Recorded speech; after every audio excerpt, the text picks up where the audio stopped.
भारत पाकिस्तान के डीजीएमओ आज दोपहर 12 बजे करेंगे बात। सीजफायर की शर्तों को लेकर होगी बातचीत। दोपहर 12 बजे तक स्थितियों को देखा जाएगा। भारतीय नेवी का पाकिस्तान को संदेश वीडियो जारी कर कहा, जरूरत पड़ने पर सटीक निशाना लगाएंगे। सीजफायर के बाद कल की रात शांति से गुजरी। सेना ने जारी किया बयान, कहा जम्मू कश्मीर से इंटरनेशनल बॉर्डर तक शांति रही। सेना ने कहा कहीं से कोई अप्रिय घटना की खबर नहीं आई। हाल के दिनों में पहली रात शांति से गुजरी। जम्मू कश्मीर के बडगाम में स्थिति सामान्य। बीती रात सीमा पार से कोई गोलीबारी नहीं हुई। अखनूर में भी हालात सामान्य, किसी तरह की कोई गोलीबारी नहीं। सेना ने कहा सीजफायर के बाद कल की रात शांति से गुजरी। भारतीय सेना ने पाकिस्तान को चेतावनी दी, कहा पाकिस्तान ने अगर अब सीजफायर का उल्लंघन किया तो बड़ा हमला होगा। तीनों सेना मिलकर जबरदस्त जवाब देंगी। भारतीय सेना ने कहा आगे क्या होगा कहना मुश्किल है, लेकिन सेना के पास आगे का प्लान है। 24 घंटे अलर्ट पर हैं। सीजफायर उल्लंघन के मामले में सभी फील्ड कमांडर्स को खुली छूट दी गई है। उचित कार्रवाई करने के लिए अधिकृत किया गया है। सेना के मुताबिक युद्ध विराम के बाद भी पाकिस्तान ने वादा खिलाफी की। भारतीय क्षेत्र ने यूएवी और छोटे ड्रोन्स भेजे। सेना ने कड़ा जवाब दिया।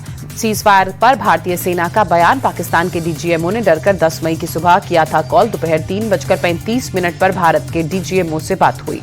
ऑपरेशन सिंदूर को लेकर भारतीय सेना का बड़ा दावा। 7 मई की कार्रवाई में सीमा पार 9 ठिकानों पर 100 आतंकवादी मार गिराए। मारे गए आतंकियों में कंधार हाईजैक और पुलवामा अटैक में शामिल 3 बड़े आतंकी चेहरे शामिल थे। यूसुफ अजहर, अब्दुल मलिक, रऊफ और मुदासिर अहमद की हमले में मौत हुई।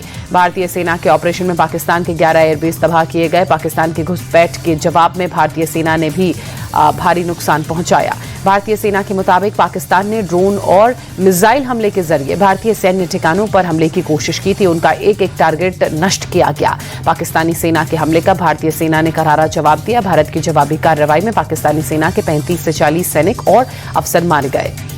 टॉप मिलिट्री अफसरों ने प्रेस कॉन्फ्रेंस कर भारत के ऑपरेशन का डिटेल साझा किया। DGMO lieutenant general Rajiv Ghai, DGAO air marshal A K. Bharti, DG naval operations vice admiral A N. Pramod press conference में मौजूद रहे। भारत ने पाकिस्तान के फाइटर जेट्स तबाह किए। भारत के सारे पायलट्स सुरक्षित और सेफ। भारतीय सेना का बयान, भारतीय सेना की 2 टूक, जरूरत पड़ी तो और आतंकी कैंप्स को उड़ाएंगे। पाकिस्तान जैसा करेगा वैसा हमला होगा। भारत ने पाकिस्तान के 3 रडार सिस्टम उड़ाए।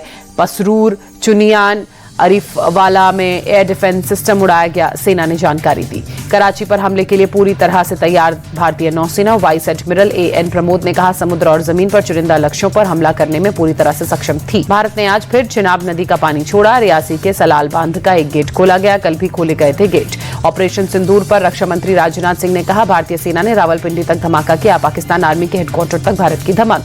रक्षा मंत्री राजनाथ सिंह ने कहा भारतीय सेना ने पाकिस्तान के अंदर घुसकर मल्टीपल स्ट्राइक की। सिंदूर मिटाने वालों से बदला ले लिया गया। पीओके में सेना के ऑपरेशन पर रक्षा मंत्री राजनाथ सिंह ने कहा आतंक के आकाओं के लिए पाकिस्तान भी सुरक्षित नहीं है। पाकिस्तान को करारा जवाब मिला है। ब्रह्मोस टेस्टिंग फैसिलिटी के उद्घाटन समारोह में सीएम योगी भी शामिल हुए। ब्रह्मोस मिसाइल के मॉडल के साथ तस्वीर खिंचवाई।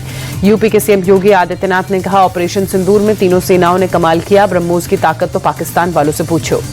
सीएम योगी की 2 टूक, आतंकवाद कुत्तों की तरह होता है, कुत्ते की पूंछ की तरह है। आतंकवाद को कुचल कर ही मानेंगे। मिस्र के विदेश मंत्री ने विदेश मंत्री से डॉक्टर एस जयशंकर से फोन पर बातचीत की। मौजूदा हालात पर चर्चा हुई। आतंकवाद को लेकर जीरो टॉलरेंस पर भी जोर दिया गया।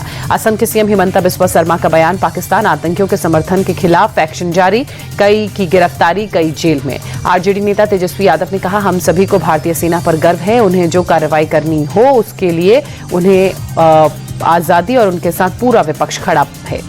तेजस्वी यादव ने कहा हमने प्रधानमंत्री मोदी से मांग की है कि संसद का एक विशेष सत्र बुलाना चाहिए। सेना को उनकी वीरता के लिए सम्मानित करना चाहिए।